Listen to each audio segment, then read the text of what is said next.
Hey YouTube, it's Heiko. I've already made a video about the Motive Products Power Bleeder. I just figured I'm gonna show you the practical application. So the power bleeder is used to bleed your brakes and or your clutch reservoir. And it's so simple, it's so quick. I mean, the setup almost takes longer than the actual bleeding process.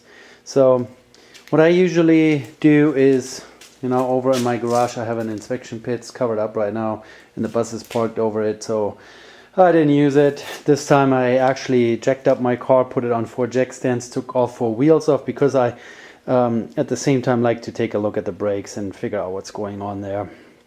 And I found out that my rear brakes soon need to be replaced, sooner or later. We'll see. So what you do is you buy yourself a Motive Products Power Bleeder.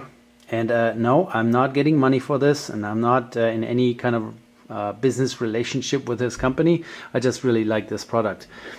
You get one of those power bleeders. You see at the bottom there's some brake fluid in there.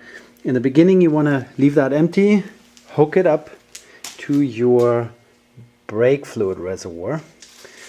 I forgot to mention, so they sell the bottle and then they sell the adapters that fit onto different models brake reservoir. So I have an adapter for a 1977 VW bus, which is the same as most air-cooled VWs. I have one that fits this car here. It's a Saab. It also fits my wife's Mazda and a bunch of other either imported European or Japanese cars. And then in the middle they have a fitting, and you just put that together. They make a premium version, or they call it the gold version of this bleeder, that actually has a quick disconnect in there, and I think the hoses are longer. A few little differences, but for my application I do this 3-4 times a year. It's really good enough. And so you hook your power bleeder up to your reservoir. The power bleeder bottle still empty, no brake fluid in here, and just pump it up a little bit to see if you have any kind of leakage here in the connection. Once that's verified that there's no leakage, you take the cap off, bleed the pressure out of it, fill it with fresh brake fluid, and take the cap out one more time. Take a big syringe if you have one, or a turkey baster, suck all the old brake fluid out of the reservoir, because you don't want to flush the old fluid all through your system. Just take it out, dump it into appropriate container, then fill it up with fresh brake fluid. And like I said, fill this up halfway, or if you buy a liter, just put that liter into that bottle and then pump it up to about 8 to 10 psi. I'm making a video, guys.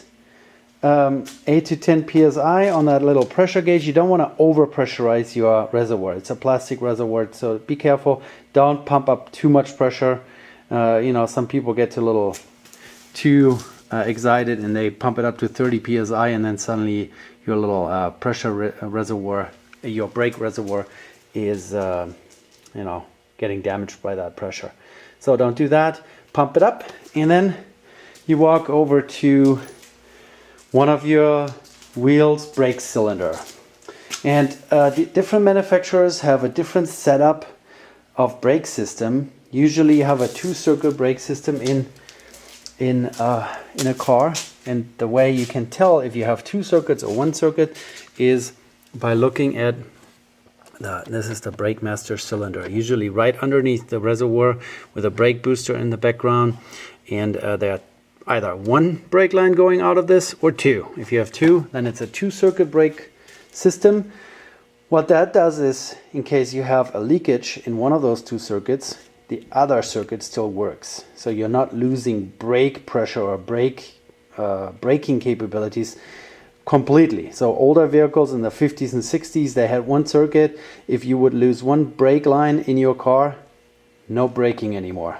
You would pretty much run into the next tree, or pull on your e-brake if the car had a working e-brake, parking brake.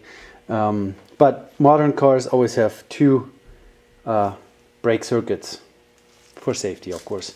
So you go over to one of your brake cylinders. Let me turn on some light here for you. So this is my left rear caliper. This car has disc brakes all around. I already did 3 of those 4.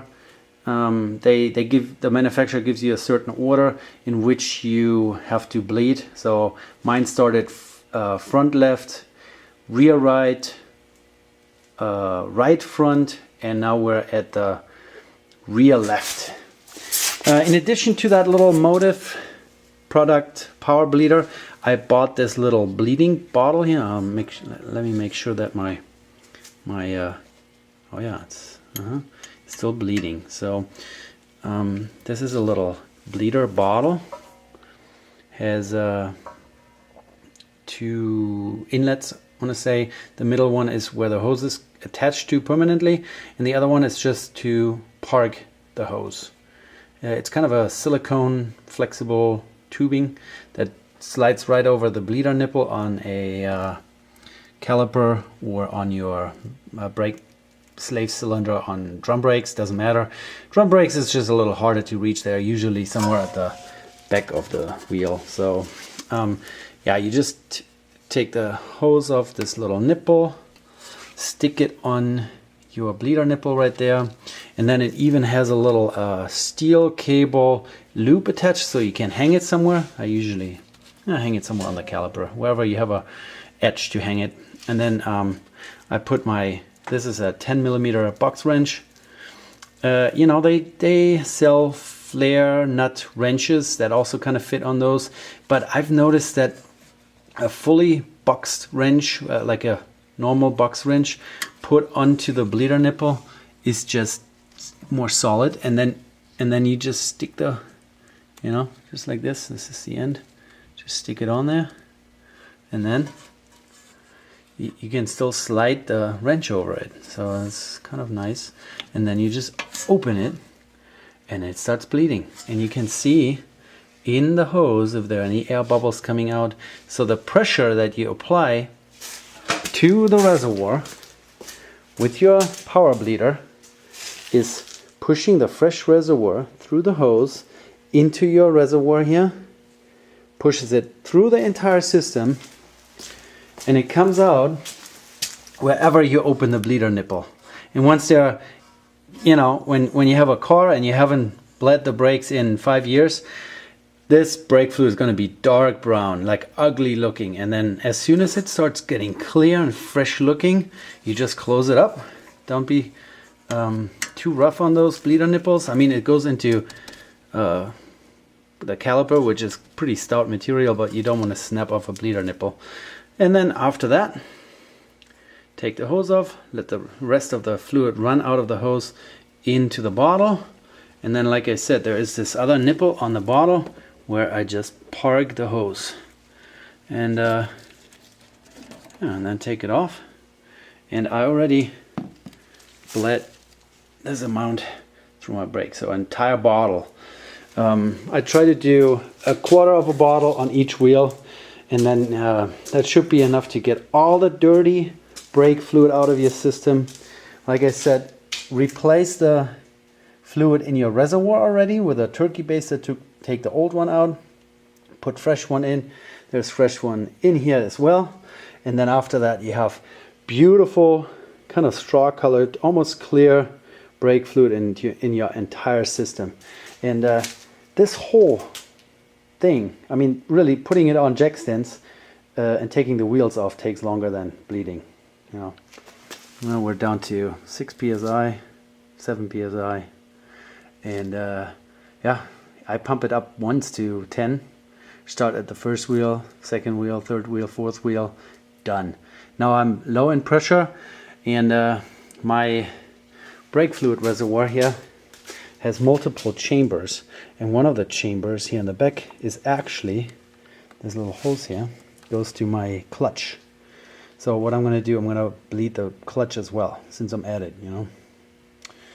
That will bleed from the master clutch cylinder to the slave cylinder on the gearbox.